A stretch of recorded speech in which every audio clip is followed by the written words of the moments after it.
Hi, it's Yolanda, Case Manager 3, and today we're going to be talking about note taking, specifically with the CHAMP system, specifically the PIP method. I am now doing weekly videos for this case management series. Thank you for going along this journey with me. I hope that more folks continue to like, comment, and subscribe. But first, let's breathe.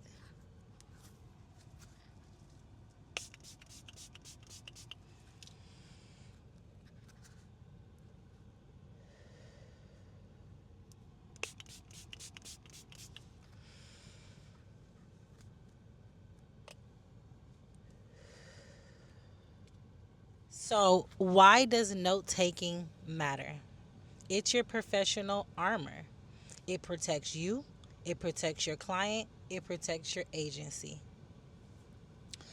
Most of all, I believe in putting small details in there that helps keep your client human, helps you to connect,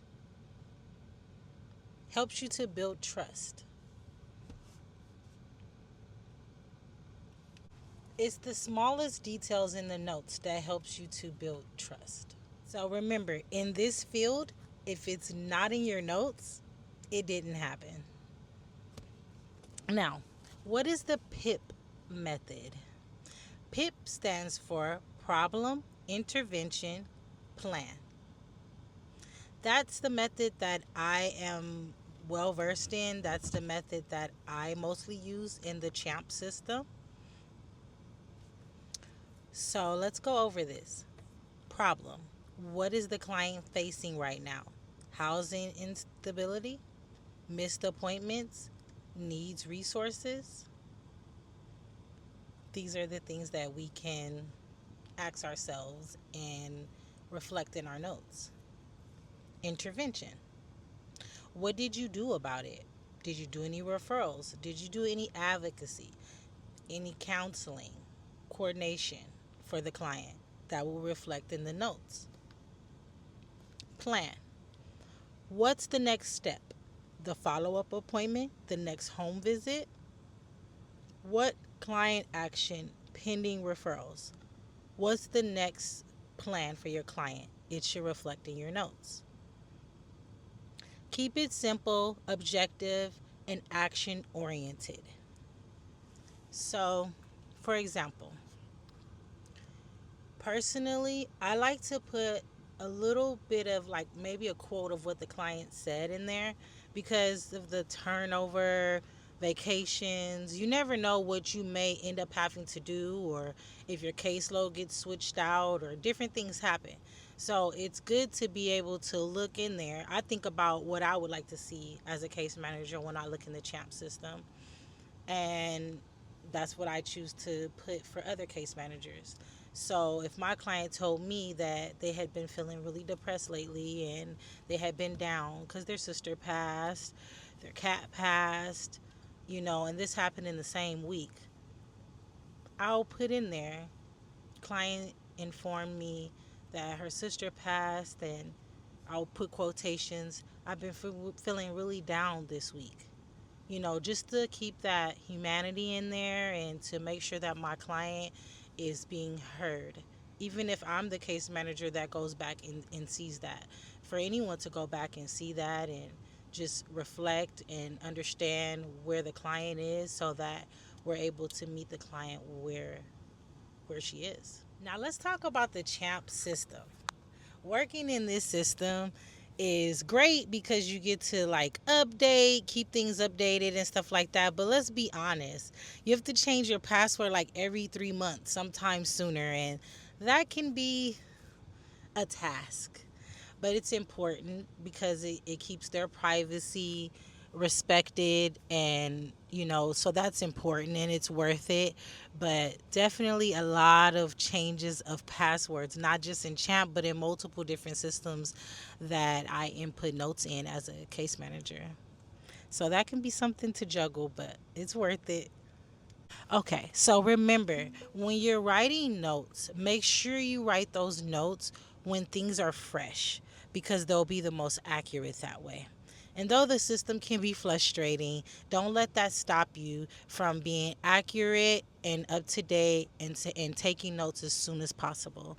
That's the most productive thing you can do as a case manager is take accurate notes as soon as possible and just be as effective as possible. If it's not necessary, then don't put it in the note. If it's over giving like HIPAA information that we shouldn't give, like don't over explain yourself, don't over give information. It's not about how much notes you're writing, it's more about the quality of the note.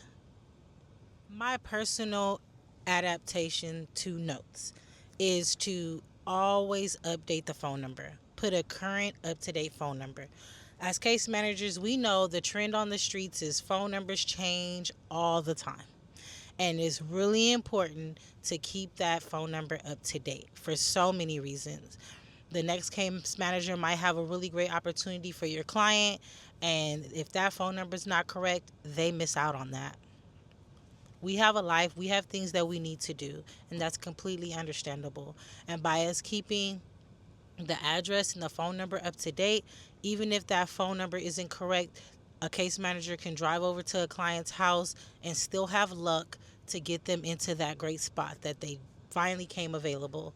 So keep it up to date. Every time you do a note, update that phone number and the address.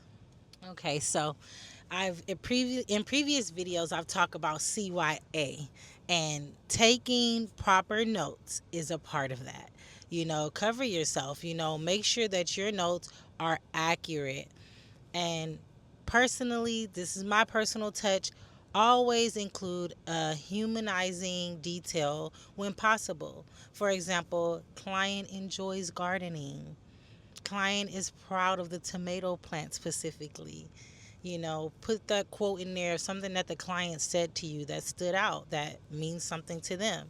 It helps you to build that rapport with your client, but also it helps other case managers to get more of an insight on that client. We can have such large caseloads sometimes, and everyone deserves that attention, but the reality is it's a bit easier when you know a little bit more, something a little more about that client, a little more personable.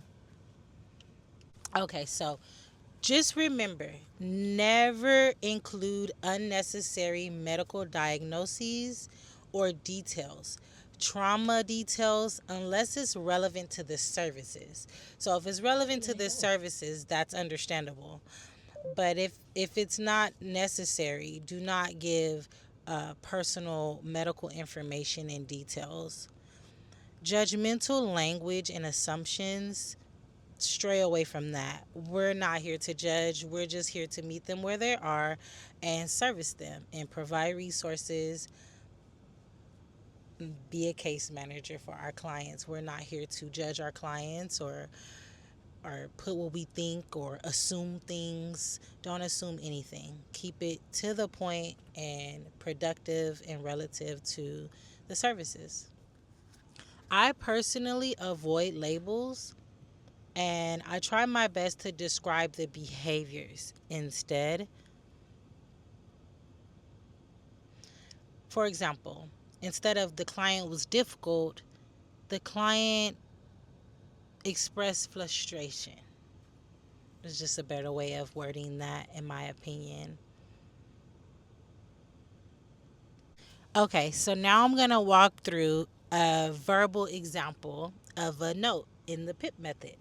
So, of course, I'm going to first have the client's up to date phone number, the client's up to date address in the note, and let's go into problem. So, problem: client is at risk of eviction due to rental errors and has not connected with rental assistance program.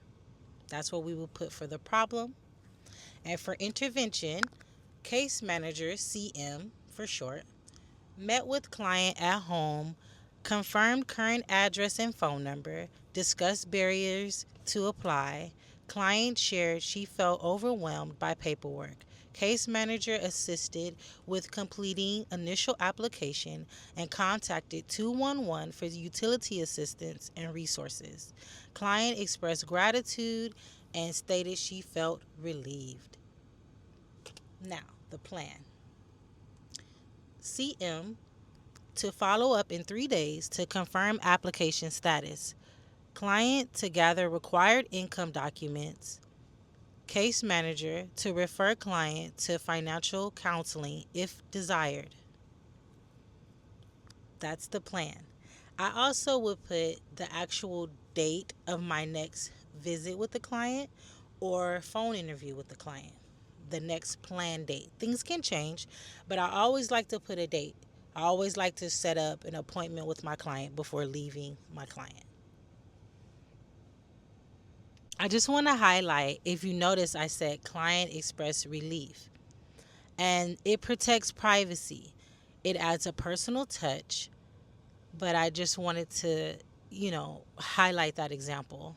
Okay, so never include social security numbers, full date of birth, or private medical details in general notes unless it's required.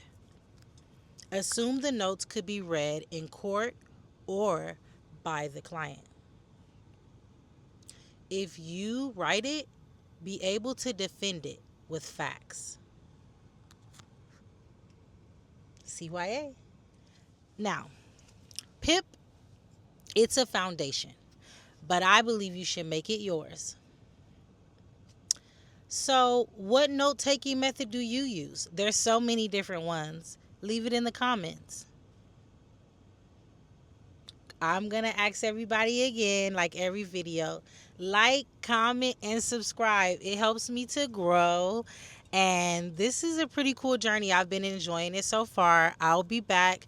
I plan to do videos every week until I feel like this series is done. And then I'm going to start another one. So like, comment, and subscribe. Let's keep this going. Thank you for your time. Thank you for watching my videos. I really do appreciate it.